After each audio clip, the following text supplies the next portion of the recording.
Hi everyone, and welcome to Coffee House Block of the Month. We are now in month 3, and this month we're going to be making flying geese units and a diamond and a square. So I wrote my own directions just like I did in month 1, because their directions are having you sew regular triangles together, and sometimes those little triangle corners get caught down on the feed dogs and it's a little frustrating. We also found that we did better using the folded corner clipper ruler to create all the different flying geese units and the diamond and the square unit. So in your package you're going to get your directions for making the coffee house step 3, and on the front page is the flying geese, how to cut them, how to put them together. And then on the back of that page is going to be the coffee house diamond and a square. And so there's only 4 of the diamond and the square, and I'll get to that one after the flying geese. But these are corner blocks, so there's only 4 of those to make. So let's do the flying geese. So for the flying geese, in their instructions they wanted you to cut 3 7/8 by width of fabric strips, and they wanted you to cut 8 of them. And in my directions, I'm telling you to cut 8 3.5-inch strips by width of fabric. That's because we don't need this extra fabric to cut the squares in half diagonally and then sew the triangles together. We're just going to cut our strips like this. This is the background fabric, and the shape that we want to cut for the backgrounds are the half triangles. And so what we're going to do is we're going to take the folded corner clipper ruler and we're going to work our way down the strip. We're of course going to cut off the salvages because we don't want those. And then we're going to use the 2 lines here. Here's your 3.5-inch line, and we're going to line that up on our bottom, and we're going to make our cut. And this is going to add our seam allowance in when we use the folded corner clipper ruler. And I think I've had a lot of good feedback from all of you about really liking this ruler and using it in other projects now too. So I think it's a great ruler, and I'm hoping they come out with even a bigger size for larger blocks. So you're going to line up on the 3.5-inch. You're going to make your first cut. Then you're going to flip the ruler around upside down. So now the 3.5 is on the top part of the strip. And you're just going to keep working your way down the block, cutting and flipping, cutting and flipping. And then you're going to end up with squares like this. And so one end will have the dog ear cut off. The other end won't. So what you're going to do is you're going to flip those upside down. You're going to put the dog ear end right here. You're going to line up the 3.5 line down here at the bottom. And then there's a little line in the seam allowance here that you can line up the corner so that you know that you're getting exactly a perfect triangle, and that you're going to cut off exactly the right size dog ear at the top. So then you'll cut off the dog ears off the top. So you want to have dog ears off of this end, and of course this is just your corner. And so these are going to be the sky in your flying geese units. So let's do those. Let's cut those next. And so for the flying geese units, or for the geese I should say, in the unit, which is the main triangle that goes in the center, they're suggesting that you're cutting a square and then you're going to cut it diagonally 4 times. You don't really need to do that. What we did is we cut 6.5-inch strip by width of fabric out of the light purple here, and then we subcut it into 3.5. So this is a 6.5 by 3.5-inch rectangle. And it says in the instructions how many of those you have to cut for the amount of geese that you need. I'm not going to look that up right now, but you'll see it in the instructions. And so you'll have these rectangles, and then what you want to do is you want to trim the rectangles down. And so you're going to have a little leftover triangle here in the corner. That'll be a leftover piece. You can add it to your scraps, pitch it, whatever you like to do with the extra. But you're gonna lay the folded corner clipper ruler on the corner. The 3.5-inch line is again down here on the bottom. And then we're gonna line up the little line here in the corner too. And we're just gonna slice off one side, okay? Then we can't really flip the ruler over because then we lose the anti-slip. So what you wanna do is you just wanna flip the rectangle over, and we're just gonna line up again on the 3.5-inch line down at the bottom, and then the corner line in the seam allowance line. So, and then we'll trim off this side. So you'll get a piece that looks like this. And you can see that the dog ear is cut off the top and the dog ears are cut off both ends. And this just makes it a lot easier when we go to put the white pieces on. And so next we're going to take one of the white background pieces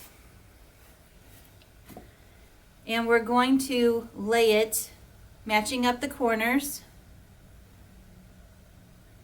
with the dog ears here at the top and in the right hand corner. And we're just going to sew our 1/4-inch seam allowance. We are going to press this open.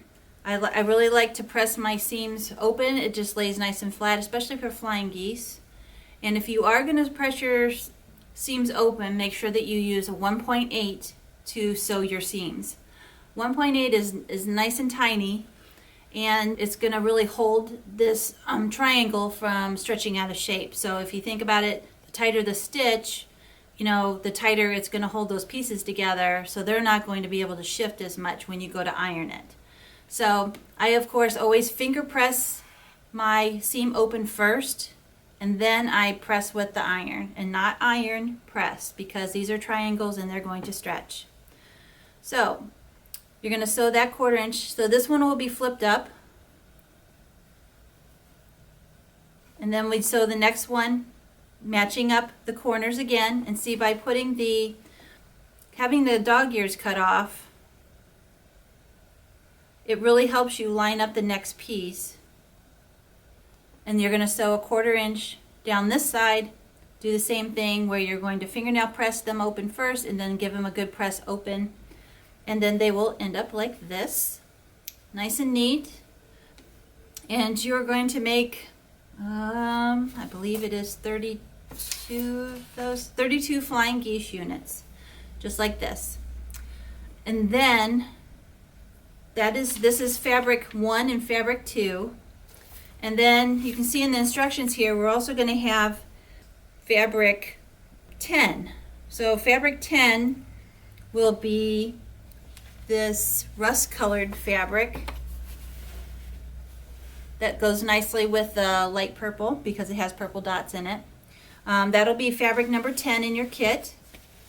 And you're going to do exactly the same thing that you just did here with the flying geese units in the light purple. You're going to do the same thing with fabric number 10. So the same cutting, same everything. All of these background triangles, those are going to be cut out in the first thing that you cut, which is fabric number 1. And there's going to be 144 of these. So they are for the flying geese units, and they are also going to be for the diamond in a square units, which is next. And so let me put these aside. Okay, and so for the diamond in a square, you're going to cut a strip that is 4 3/4 inch wide by width of fabric. And you only need to cut one strip because you only need 4 of these blue blocks, okay? Because like I said, these are the corners. The row that we're working on this month are the flying geese that go around the quilt block. And these are the corners for the flying geese. And so we're going to take one of the squares, and then we're also going to need 4 of the background half triangles. And those are going to go on like this. And so it's the same process as doing the flying geese. You're going to put one on, you're going to sew 1/4 inch, you're going to put the next one on, so 1/4 inch, press each time you put one on. When I did it, I did 2 opposite sides. So I did it like this. Okay, so I sewed the two opposite triangles on. I fingernail pressed those, then I pressed them open, and now I'm ready to sew on the next side, the next two sides. And so when you get done, it should look just like this. And you should have a 1/4 inch of the cream background above each corner of the blue. If you don't have that, you did something wrong and you need to redo them. Because if you don't have that 1/4 inch, then you're going to cut off your points. Same with flying geese. If you don't have this 1/4 inch of cream above it, it's just not going to turn out as pretty as it could. So basically, that's the units that we're making. We're going to take, if you look at the pattern instructions here, the flying geese, you're going to have one that's out of the light purple and you're going to have one that's out of the rustin purple. And so you're going to put them together in blocks, units like this. And up here in the directions, they name them, piece N, piece M. So piece M is going to be the rust color fabric, and then the N is going to be the light purple fabric, and of course L is going to be the background fabric. And then blue is going to be piece O, and then of course you'll need backgrounds for the O piece too. So it's pretty simple this month, pretty easy sewing, and I think the folded corner clipper ruler really helps make it a lot easier than trying to sew together little triangle pieces and getting them stuck in your feed dogs. So of course, if you have any questions, you can always stop in here at the shop. The kits are ready, so you can come in anytime and pick those up. And if you're not going to get out this month, just give me a call and let me know. Give me a heads up anyways, if you're traveling or something. And those of you that I am sending them to, I will be sending them out tomorrow. So you should hopefully get it by Friday. And like I said, if you have any questions, always stop in the shop, and have a good month, and we'll see you for month 4 of Coffee House. Have a good day.